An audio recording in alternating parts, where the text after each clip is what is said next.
So you see I placed my order. It was done. It was simple.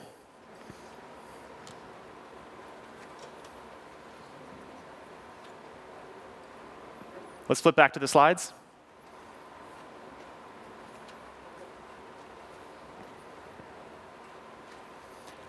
Great. Autofill is amazing. This is a product that I use myself almost on a daily basis, and it really simplifies the process of going through a web form today. I also want to point out that we're continuously launching improvements to autofill to make it faster and more available to more users on Chrome.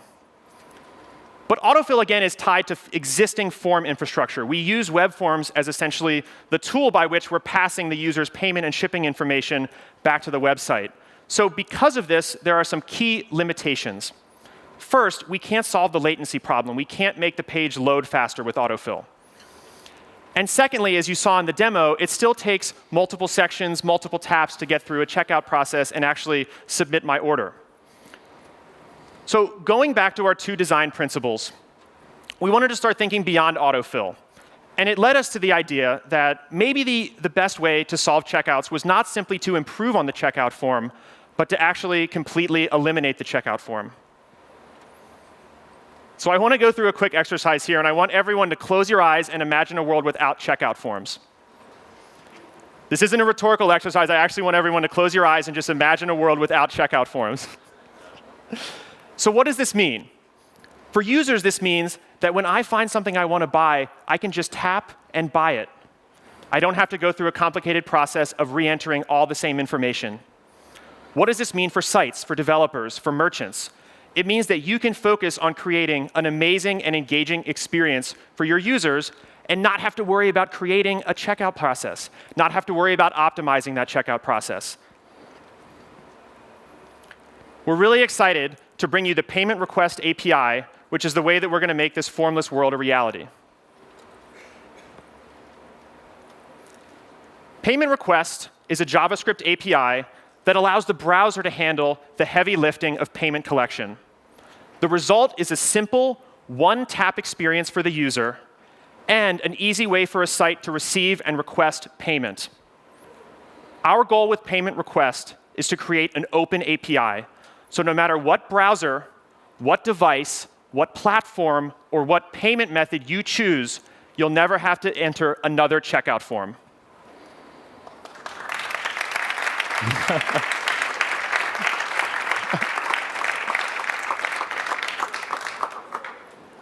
The Payment Request API is currently under development in the W3C Web Payments Working Group.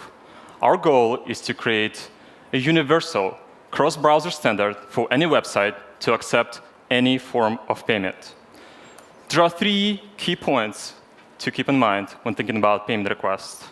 First, this is not Chrome-only, Google-only, custom proprietary API. No. This is a cross-browser, standards-based effort where we are collaborating with other browser vendors and members of the developer community in order to define something that any browser should be able to implement. Second, we're targeting mobile platform first because this is where we can solve the biggest problem. But the Payment Request API is designed to be extensible and will be available on other platforms as well. Third, our goal is to create an open ecosystem. Any website should be able to accept any form of payment that they desire without the need for complicated custom integration points. So we're excited to announce that Chrome has an implementation of Payment Request today for you, the developers, to try. We expect other browsers to be implemented soon. Shout out to Microsoft in particular. They have been a great partner in the W3C Web Payments Working Group. So let's go back for a second to our checkout form. So just like with autofill, we take this manual and tedious process and we make it simple. In fact, in our implementation that we have that we're going to show you today in Chrome, we actually are using the same data that the users already saved to the browser through autofill, and we're exposing that data to the Payment Request API. But what makes this even faster is that rather than relying on the checkout form, we pass it directly via this open API. We're also able to reduce latency because Chrome is rendering the payment collection UI natively. So you don't have to render a complicated checkout form that takes several seconds to load. So payment request is extremely fast. What this all amounts to is taking a multi-step, multi-section, long checkout process and makes it truly one tap. Let's take a look at how payment request works. The process begins when the website passes to the browser information necessary to negotiate this payment. This information includes, for example, how much is being charged, what is in the shopping cart, so the browser can present it. Most importantly, this information includes what are the accepted payment methods on this website. The browser then determines the intersection between the website's accepted payment methods and what the user has installed on their device. The browser presents this UI to the user, where the user can select their preferred method of payment and authorize this transaction explicitly. A payment method can be anything as simple as a credit card stored in autofill or a third-party application that you and I can write that would provide the payment to the website. Once the user authorizes the transaction, Chrome invokes this payment app, gets the response back, and passes it directly back to the website. From the standpoint of the website, the only thing that happened is a single JavaScript call that retrieved all of the information that the website needs to process the transaction. Let's actually take a look at the code of how you would implement this. The W3C members are working really hard to make this API as simple as possible while still passing in all of the information required to negotiate the transaction. The code that you see is how it is implemented today in Chrome developer version. The W3C is continuously evolving this API based on the feedback from merchants and website developers. So please participate in the process and give us your feedback. We would appreciate it. There are several parameters that you need to specify for payment request. The first two are required. The first one in particular is the list of payment methods that this website accepts. For the legacy case of credit cards, which is what we're showcasing here, you would pass in the credit card types. The second parameter are the shopping cart contents and possibly the shipping options. Finally, we're showing here the third parameter, which is optional, which specifies that this website is indeed selling physical goods and would like to request the shipping information from the user. Remember, our goal is to pass in to the website all of the information that the website needs to process the transaction. And one of the most common pieces of information that the website needs is shipping address for the user. So the website would use this request shipping true parameter to specify that they do, in fact, need the shipping information. And then they have the option of updating the total based on the shipping speed or the shipping address that the user has selected. So yeah, let's actually see how it works. So let's flip back to the phone and leave the code up so we can walk through what's happening as we go. So I'm back on my Polymer shop, but we've implemented this relatively minimal 15 lines of code to include a call to payment request when the user clicks the checkout button.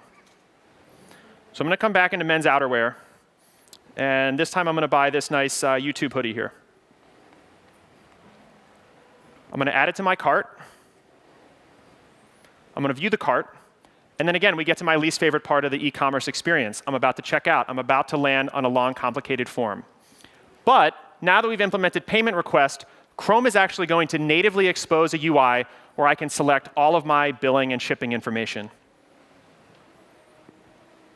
So there it goes. See how fast that was? Zero latency, no loading new pages. Chrome natively surfaces this UI where I can select my shipping and my payment information. And again, this is the same shipping and payment information that we previously used in the autofill demo, but now it's available within this nice Chrome UI. So talk about a little bit about what's going on with the top row here, Ruslan. Sure. In the top row, the user sees the identification information for this website. This information is the title of the website, some iconography from the website to make sure the website can be easily recognizable, And for security purposes, the origin of the website, where the user can make sure they're indeed passing their money into the right hands.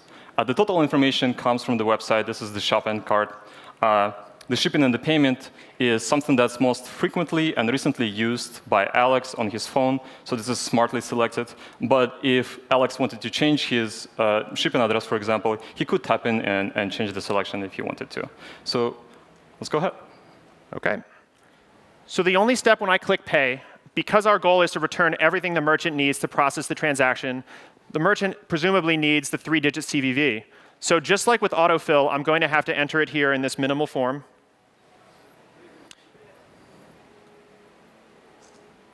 And I click Continue, and it automatically returned it to the website.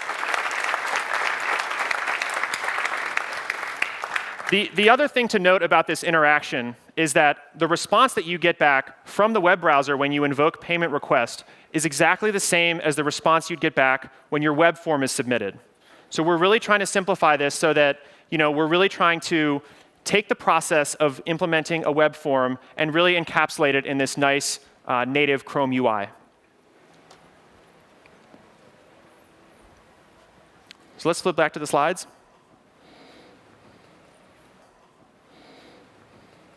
So you've seen how easy it is to request credit cards. And again, all of the credit cards that are available in autofill are also available via the payment request API. But one of the most important features of the payment request API is the ability to support other forms of payment. And other more secure forms of payment, like Android Pay, will now be available in the browser via the payment request API. What makes the Android Pay experience even more seamless than traditional credit cards is that rather than passing the actual credit card number, we pass a secure tokenized representation of the user's credit card number, and we use device authentication to further protect your transaction. This means better security for the user, and for the site, your users get a much more secure, easy checkout experience. So when we launched Android Pay last year, we had a really ambitious goal to make it everywhere. But obviously, we can't call Android Pay an everywhere platform if it's not supported on the mobile web. So as you've heard earlier, via the payment request API, we're now bringing Android Pay support to Chrome. And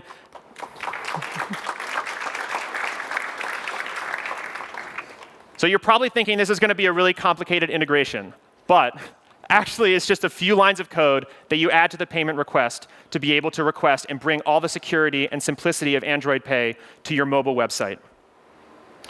The reason why it's so simple to add Android Pay integration is because payment request is designed specifically to be extensible to work with any payment application out there. So the first thing that you need to modify in your existing payment request call is to specify the identifier for the payment application. In this case, it is android.com/pay, which identifies Android Pay. Next, payment applications might require some extra information. So in this case, the demo that we're making is integrated with Stripe.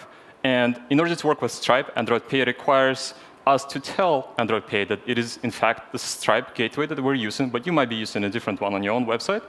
And for Stripe, there are two pieces of required information: the publishable key and the version of the Stripe API that you are using. So while we're showcasing Android Pay here, it is important to remember that the changes to your payment request constructor to support new payment applications is going to be essentially the same. You're going to add another payment app identifier, and if the app requires some extra information, you add it in the last optional parameter. Great. So let's leave this code up, and we're actually going to go back to our Polymer demo site one last time and show you, with this easy integration, how we can now accept Android Pay on the web. So I'm going to go a little slower so you can actually see it, because the cast is, I think, a little slow. So I'm going to come in here to T-shirts. No more outerwear for you? I don't need any more outerwear. And it wouldn't make sense for one of the first Android Pay transactions on the web to buy anything other than this Android Pay T-shirt. So this is what I'm going to get today. So I'm going to add it to my shopping cart. I'm going to click Checkout. And again, you see this Chrome UI renders just as quickly as before in the case where we were requesting credit cards, but now it's actually with Android Pay. So this is really cool. that with just those few lines of code, you're able to now bring the security of Android Pay into the browser. So what's going to happen when I press the Pay button is Chrome is actually going to be making a request to the Android Pay APIs on behalf of the website.